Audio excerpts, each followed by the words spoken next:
This is the AI Brief brought to you by the YPO Technology Network, and I'm Stephen Forte. This is our weekend edition where we put the headlines aside, pick one topic that matters, and go deep. No rapid fire, just clarity on something worth understanding well. This week, the AI hire everyone is getting wrong. By the end of this episode, you will know exactly what kind of person your organization actually needs to lead AI transformation, and why the candidate everyone is calling their recruiter about right now is almost certainly the wrong one. That is a hire you can make differently starting Monday. Let's get into it. I want to start with a number. McKinsey put it out last year, 88% of companies are using AI. Only 6% are seeing real value from it. Let that land for a second, 88% using it, 6% getting paid back. Those are not rounding errors. That is a structural problem. And when you dig into why, it is almost never the technology. MIT looked at enterprise generative AI pilots and found 95% failed to deliver any measurable P&L impact. S&P Global found that 42% of companies outright scrapped their AI initiatives in 2025, up from 17% the year before. Foundry surveyed data leaders at large companies, and 91% said cultural and organizational challenges were the primary barrier to AI success. Only 9% pointed to technology, 9%. So why is everyone running to hire a CTO? Here's the pattern I keep seeing, and maybe you have seen it too. A board or executive team decides AI is a priority. Someone says, we need the right technical leader for this. The recruiter gets a brief. They come back with candidates. Experienced technology executives, long resumes in software and SaaS, probably ran infrastructure at a meaningful company, managed vendors, negotiated licenses. On paper, impressive. That person gets hired.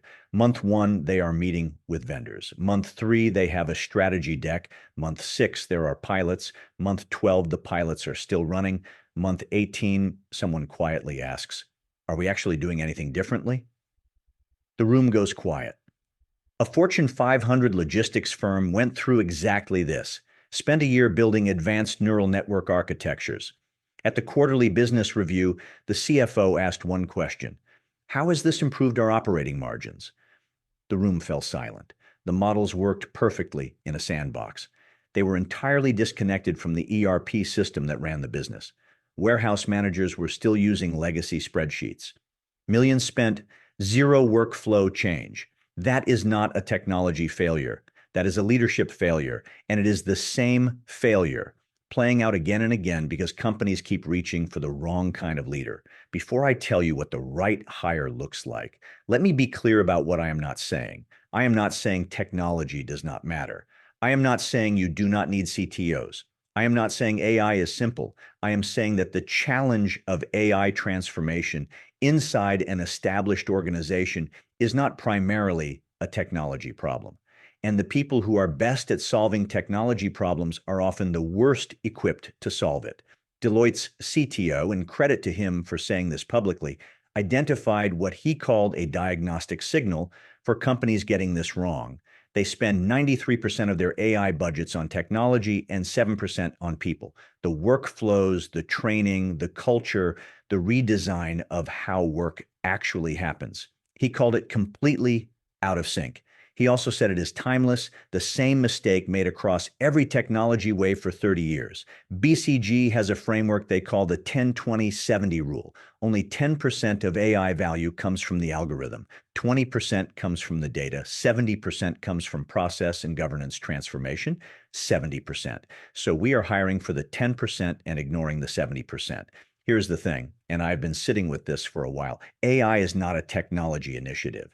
It is an organizational change initiative that happens to use technology. The analogy I keep coming back to: when we hire people, we do not focus primarily on what software they know. We focus on personality, judgment, how they will fit into the workflow, who they will report to, how they will communicate. We design work around human beings. Now we have what I think of as digital employees, AI agents, unlimited in number, tireless, capable of executing workflows at a scale no human team can match. And we are managing them like we manage servers, not like we manage people. We need to think about designing work for these agents the same way we think about designing work for humans.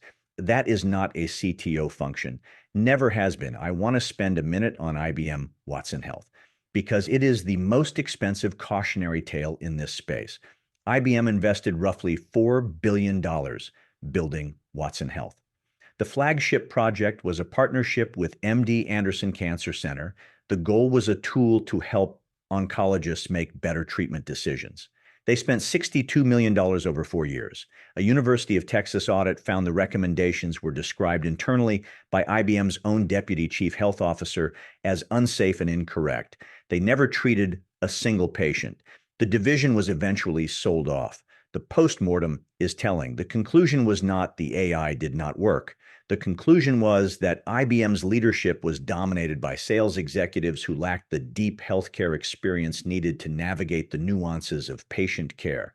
They prioritized marketing and acquisition over workflow integration with the actual end users, the physicians and nurses whose practice was supposed to change. $62 million, zero patients treated, because the people leading the initiative understood technology and sales, but not the operational reality of a hospital floor. That is the template.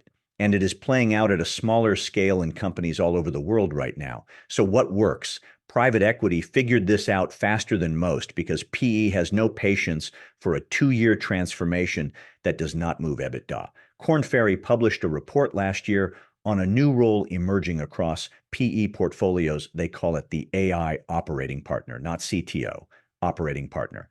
And here is the key line from that report.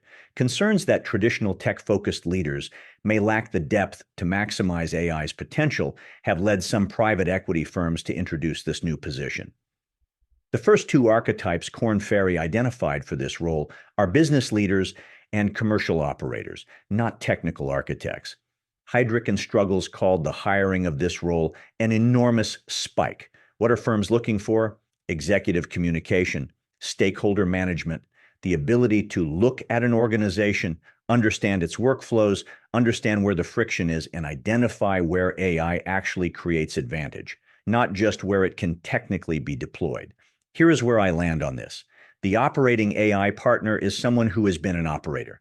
They have run departments, managed P&L, felt the pain of broken workflows, and they are technically fluent enough to know what AI can and cannot do, but they are not primarily builders. They are designers of organizational capability. The mid-market PE model is instructive. Proof of concepts are expected in 2 to 4 weeks, not 18 months. 2 to 4 weeks. That speed is only possible when the person leading it is not building custom infrastructure. They are assembling proven tools against specific business problems fast. For most mid-size organizations, the AI advantage is not going to come from building proprietary models. It is going to come from implementing tools that already exist, Claude, Perplexity, ChatGPT, N8N, Zapier, and wiring them into the specific workflows of the business. That is not a CTO job. That is a builder who understands operations. Here is a rhetorical question I want to leave with you. Who in your organization is already doing this? Because they are there, I promise you, they are there. BCG calls them anchor employees, people who are not just talented, but looked up to by their peers. BCG found that companies who identify and empower these internal champions saw an 89% increase in AI tool usage, compared to mandates from technical teams, which tend to generate resentment and workarounds. The energy does not come top down, it comes from peers.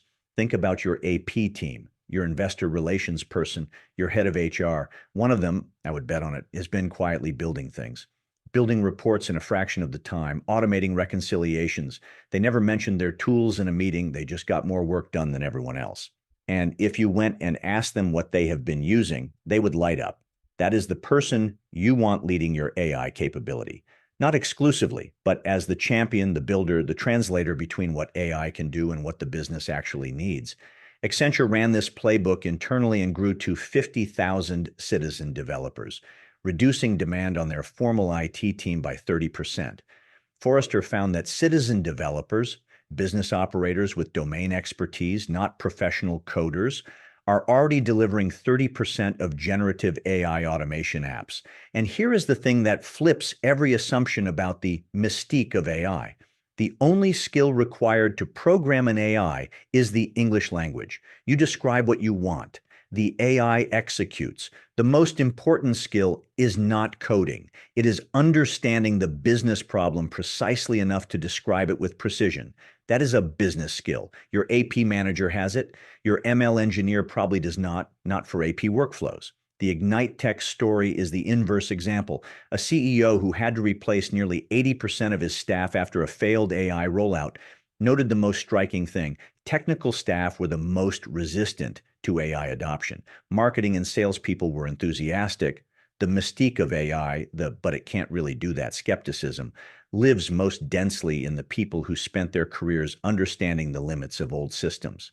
Now, let me talk about the architecture of what gets built, because this matters enormously. The traditional enterprise software model is one giant platform, Salesforce, SAP, a single system that can theoretically do everything. Pendo's research found that 80% of features in the average software product are rarely or never used. Salesforce has roughly 200 features. Most users engage with 10 or 12 of them. You are paying for 200 and using 12. I've been thinking about this a lot. The economic model of enterprise software is actually designed around bloat. The vendor profits from features you never touch because those features justify the contract size. Meanwhile, your team is navigating a system with 500 capabilities to find the 3 they actually need. That is not a tool. That is a tax on your people's time. The alternative that is emerging, and I think it is the future, is a constellation of smaller applications. Purpose-built, laser-sharp, maintained by the practitioners who use them.